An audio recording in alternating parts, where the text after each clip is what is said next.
So a few months back, I got this old 2014 Dell laptop that was used in an office setting right around until 2018. When I got it back then, I cleaned it up and messed around a little bit, but I never really got to put it through its paces back then. So what's a better way to start the new year by torturing an innocent laptop that already served its purpose? Retirement's for the weak, and this has gaming written all over it. So with that being said, let's see what my boy here has to offer. Well, this laptop has an Intel dual-core i5 4200M with 4 threads and a max turbo frequency of 3.1 gigahertz. It also has two 4 GB sticks of DDR3 RAM, totaling to a respectable.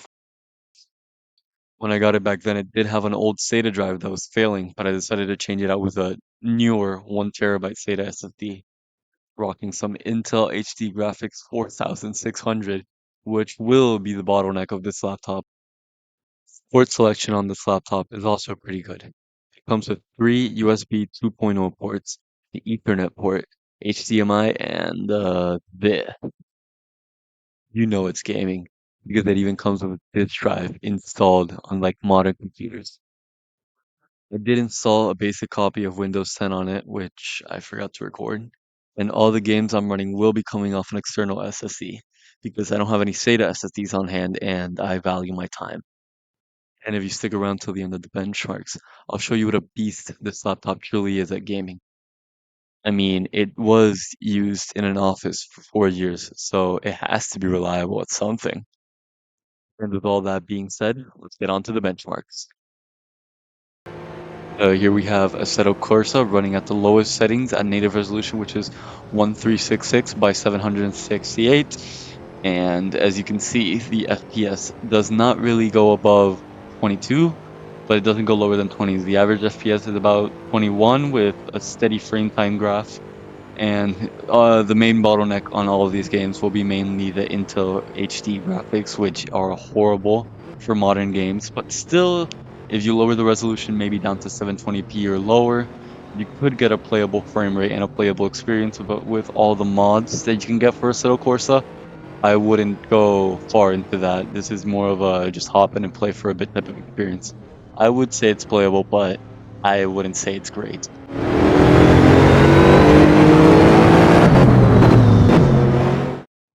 I did try to launch Doom 2016, but it would not open. It would just stay locked up on the loading screen, and I have a feeling it has to do with the textures while it's loading. I could try to get it to work on the configuration file, but I did not have time for this video, so maybe in the next one we can try that. Here we have Subnautica at native resolution, lowest settings, and here in the open world, traveling around with the CMOS, you can see we get about 24 FPS native resolution with a few stutters when you try loading in new areas and such, but all around it stays steady. And again, the bottleneck here is the Intel HD graphics, which I feel like suck. But if you lower the resolution more, again, like I said, of course, that you would get a stable 30 FPS experience, maybe even going to the high 40s, depending on how much you want to lower the resolution. I would say for some easy indie games to run, maybe like this, you could have a decent experience. Not anything graphically amazing, but you can still get a great experience.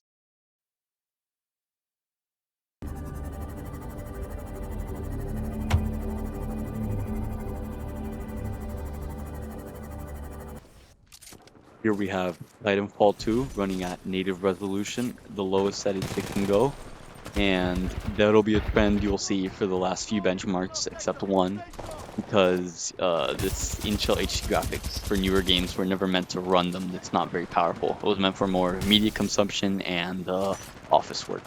But in this game, at least, it was a pretty playable experience at native resolution. I played a multiplayer game until it crashed, but that was more server side than anything.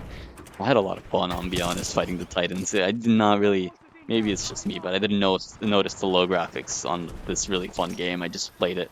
So if it really depends on the game. If you need high frame rate, like a really competitive game like Counter-Strike 2 or maybe Valorant, this you will not have a great experience, but it is playable, and if you can get aside the low quality and the low frame rate, you will have a great experience. While I was outdoors grappling around, I was getting around 30 FPS, maybe high 20s.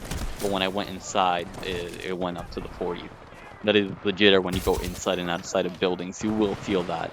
You could try to lock the frame rate to a stable 30, 35, and maybe lower the resolution again. That'll help greatly. But still, at native resolution, lowest settings, it is a great experience, and it is a fun game, so it's not bad.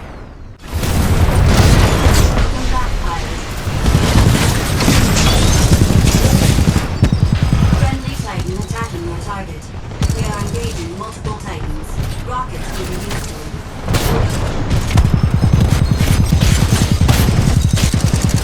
Critical damage. Seek cover.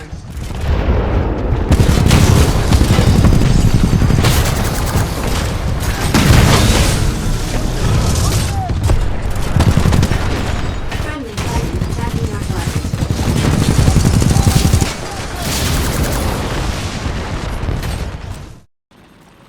Next, I tried Factorio again at native resolution, but this time it was all high settings since this is not a very graphically demanding game. This is more a CPU based game.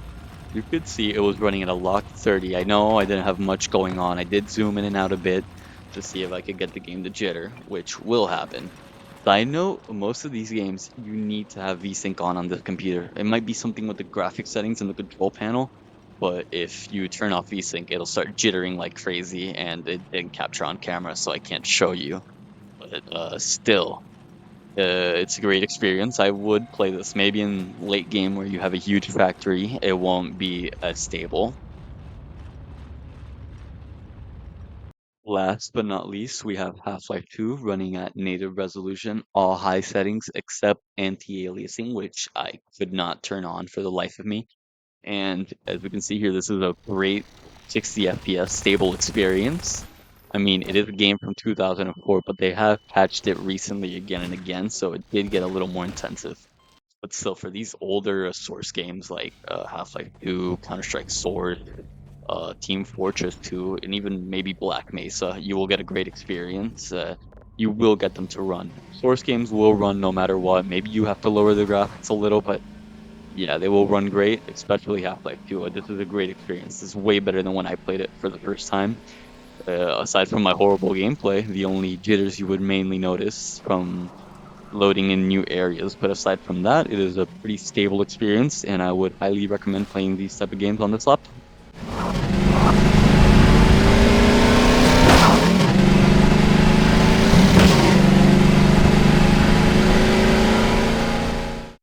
So while I was setting up my capture card, I noticed that on the OBS preview, with if I didn't show it to the laptop screen, you get 4K resolution running on it.